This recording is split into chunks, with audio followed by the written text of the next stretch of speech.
Les livres que je dois absolument sortir de ma pile à lire en 2025 pour X ou Y raison.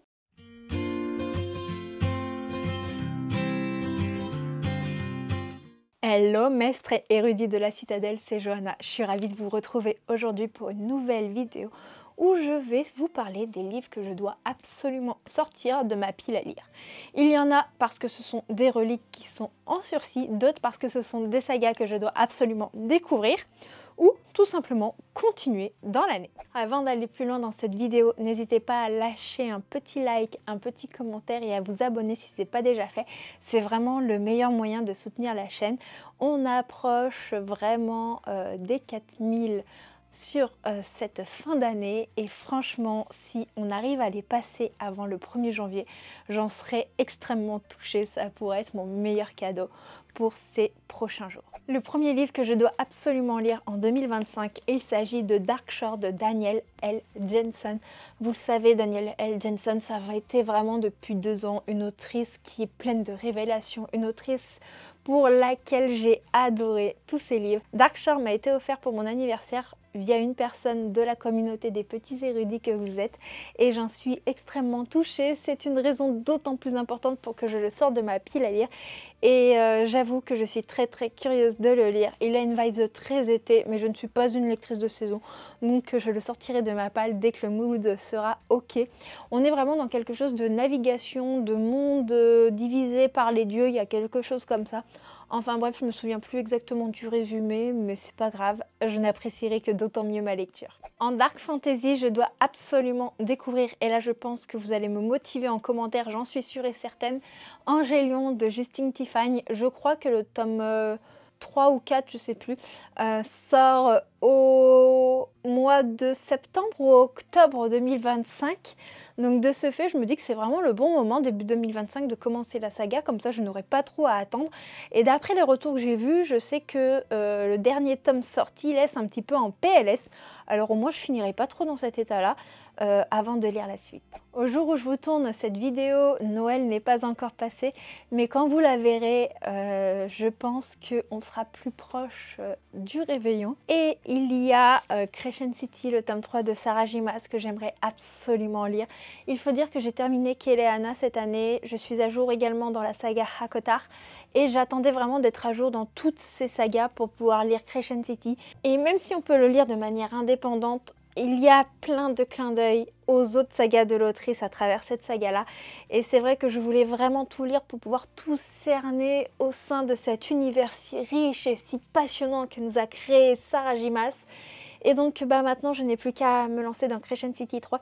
Et pour être honnête avec vous, j'ai failli le commencer il y a quelques jours de cela. C'est juste que la charge de travail et le temps de lecture que j'ai devant moi n'étaient pas assez importants pour pouvoir apprécier et cerner tous les enjeux d'une telle pavasse. Peut-être que je le commencerai pendant mes vacances, un petit peu avant 2025, mais j'en suis absolument pas sûre. Peut-être que mes envies lecture auront joué d'ici là à autre chose et que mon regard se sera porté sur une autre histoire.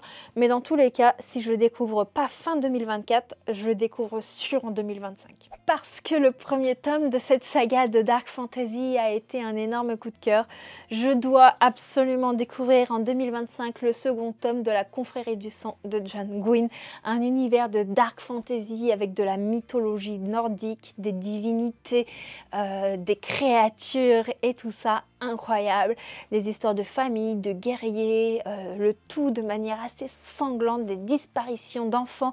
Enfin bref, j'ai vraiment très hâte de découvrir la suite. Et donc c'est sûr qu'il sera lu en 2025 celui-ci. Il y a des livres qui sont dans ma pile à lire depuis extrêmement longtemps, qui sont des reliques. Je vous les ai pas toutes présentées dans la vidéo des reliques, puisque le but c'était que les vidéos du mois de décembre soient quand même assez courtes pour que je puisse arriver à toutes vous les tourner et monter en plus de mon travail quotidien.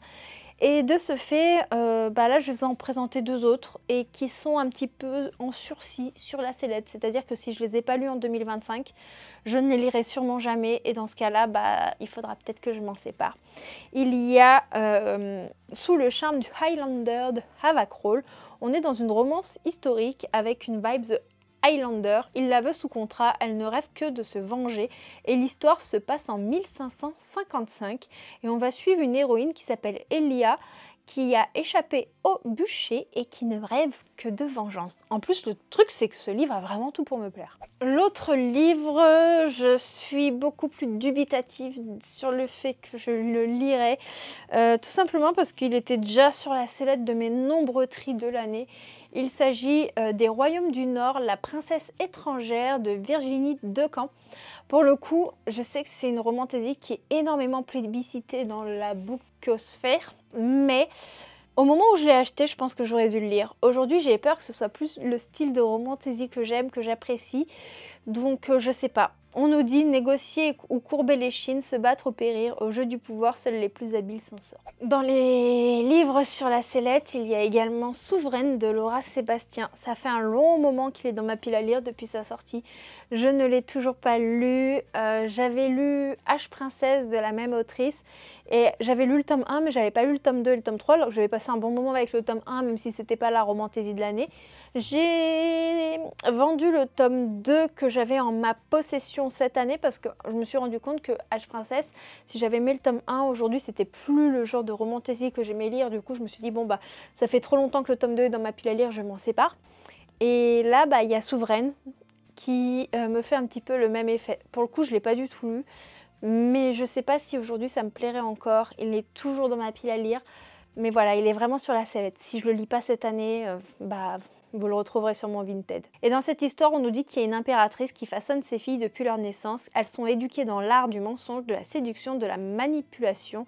Et elles vont devoir épouser les princes des monarchies voisines, histoire que tous les royaumes plus tard appartiennent à leur mère. Et voilà, un peu dans un truc sociopolitique et ainsi de suite. Je dois absolument lire le tome 2 de l'Empire du Vampire, donc l'Empire des Damnés, de Jay Kristoff en 2025. Je crois que le tome 3 est prévu pour l'automne, du moins la rumeur veut ça. Et de ce fait, bah, je me dis que ce serait le bon moment de le lire en 2025 pour pouvoir peut-être enchaîner avec le tome 3. Le tome 1, j'avais passé un bon moment, mais j'avais pas eu tous les coups de cœur que j'ai pu voir sur la sphère littéraire pour ce tome 1. Tout simplement parce que j'étais vraiment pas dans le bon mood en termes de fatigue, en termes de charge de travail au moment où je l'ai lu. Et j'aurais dû prendre le temps de le lire à un autre moment. Et de ce fait, bah, c'est vrai que j'ai pas voulu faire la même chose avec le tome 2. Je veux l'apprécier dans son entièreté. Je veux pouvoir me concentrer et me plonger corps et âme dans la plume de Jay Kristoff que j'affectionne énormément. Donc voilà, il faut absolument que je le lise en 2025. Il y a 2 suites de sagas que je dois absolument lire en 2025. Déjà, Cursed, le tome 2 de Gilded de Marissa Meyer, une réécriture sur Rumpelstiltskin que j'avais apprécié avec le tome 1. Toutefois, j'ai vu des avis beaucoup plus divergents sur ce tome 2 que je retarde de plus en plus lors de la lecture. Donc si je n'avance pas dans cette saga cette année, bah, je pense que je revends la duologie. Donc c'est soit je le lis en 2025, soit pour le coup... La saga suivante n'est pas sur la sellette parce que j'ai vraiment adoré et eu un petit coup de cœur pour le tome 1. Mais c'est vrai que je n'ai pas pris le temps de lire le tome 2 et que j'ai également le tome 3 en ma possession. Il s'agit de la saga The Prison Healer de Lynette Noni. On est dans du young adulte de qualité. Dans le tome 1, on était dans un huis clos. L'histoire s'est passée dans une prison. On avait une héroïne qui était guérisseuse et qui, pour sauver sa reine, avait accepté de passer des épreuves. Enfin bref, c'était palpitant, c'était incroyable. J'avais pris un pied énorme avec cette lecture. Et de ce fait, faut vraiment que je prenne le temps de lire la suite. Pour le coup, les livres suivants sont des sagas à découvrir dans ma pile à lire. Il y a Ces promesses maudites de Lexi Ryan. Pour le coup, j'avais craqué parce que j'avais trouvé l'objet livre magnifique. Mais je suis dégoûtée parce que le livre que j'avais eu, comme je l'avais précommandé, il a eu un coup de cutter là. Je ne sais pas si vous voyez. Je suis vraiment dégoûtée sur la jaquette. Alors, on nous dit qu'on est avec une voleuse extrêmement douée qui déteste plus que tout le monde des failles et tout ça. Et qu'il y en a un qui recherche une potentielle épouse humaine. Il y a un truc vraiment dans ce genre-là. Je ne veux plus trop me rappeler du résumé. Alors, on est dans la collection Young Adult de De Saxus. DS, c'est Young Adult chez De Saxus. Et pour le coup, je fais un petit peu une overdose de fae et surtout, je ne sais pas si ça me plairait. Voilà, je l'avais vraiment acheté par rapport à la hype de l'époque, mais aujourd'hui c'est une histoire qui ne me correspond plus, donc c'est soit je lis cette saga cette année, soit malheureusement je m'en sépare. L'autre titre me fait extrêmement envie, mais je sais pas ce qui me retient pour me lancer dedans, et j'aimerais vraiment le lire en 2025. Il s'agit de Ce Royaume Tissé de Tahereh Mafi. Je crois qu'on est dans quelque chose de assez fantaisie orientale, avec une héroïne qui a des origines mais qui est servante et qui cache ses origines, et un prince qui veut exterminer tous les djinns, et il y a un peu une romance qui va se créer, il y a un truc comme ça. Mon résumé est totalement peut-être faux, je ne sais plus, je fais vraiment avec mes vagues souvenirs, mais je sais qu'à l'époque ce résumé m'avait marqué et j'avais très envie de le découvrir, mais comme beaucoup de livres de ma pile à lire, je les ai laissés de côté pour lire des services de presse, et donc cette année j'ai moins de services de presse, je vais être, je l'espère, plus raisonnable dans ce que je demande, et donc ça va me laisser du temps pour lire un petit peu ces sagas que j'ai délaissées. Les 3 derniers livres que je vais vous présenter dans cette vidéo sont des livres également de ma pile à lire que je veux absolument lire. Eux, ils ne sont pas sur la sellette, du moins pour cette année. Oui, tout n'est pas figé dans le temps. Il y a Ashik Falling for the Sky, excusez-moi pour mon accent anglais, de Neil Gaiman et Mathieu Guibé, où on est dans une romance qui, je sais, va faire pleurer toutes les larmes de mon corps, et c'est peut-être pour ça que je la retarde de plus en plus. L'autre livre, c'est un livre que l'une d'entre vous m'a offert, c'est un cadeau qui m'a extrêmement touchée. Il s'agit des Chroniques de Castellane de Cassandra Clare. Cassandra Clare, vous la connaissez peut-être pour la série The Mortal Instruments que j'avais lu à l'époque, que j'avais adoré. Je parle de la série littéraire, mais j'avais bien entendu, vu le film et vu la série Shadowhunter. Pour le coup, j'ai très envie de le découvrir. Et moi, ce qui m'a interpellée dans ce tome 1, c'est la petite phrase là qu'il y a de George R. Martin, l'auteur de Game of Thrones, une saga que j'adore, tout ce que je recherche dans la fantasy. Donc j'ai vraiment beaucoup d'espoir pour aimer ce livre. On nous dit qu'on est dans une cité où tout le monde cherche à s'enrichir, à gagner en pouvoir, que Kel est choisi pour devenir le Parlam, la doublure du prince héritier, et qu'en tant que tel, son destin est de le protéger et de mourir pour lui. Et on va suivre Lynn qui fait partie des Ashkar, une communauté isolée qui possède les dernières traces de magie au monde. Enfin bref, ça a l'air vraiment très prometteur. Et le dernier livre de la pile à lire de 2025, si je dois dire ça comme ça, il s'agit de God Killer de Anna Kanner. Pour le coup, lui, il me fait très envie. J'adore le jaspage. Je rêve de me faire tatouer un peu comme ça une tête de cerf, mais en mode Patronus de Harry Potter.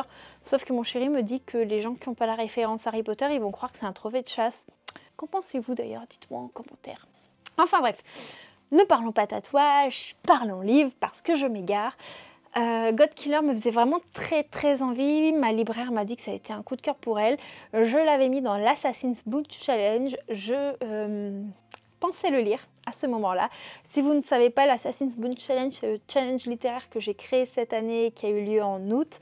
Et il y aura, je pense, une édition de cette année 2025. Il faut que je me pose et que je vous la prépare.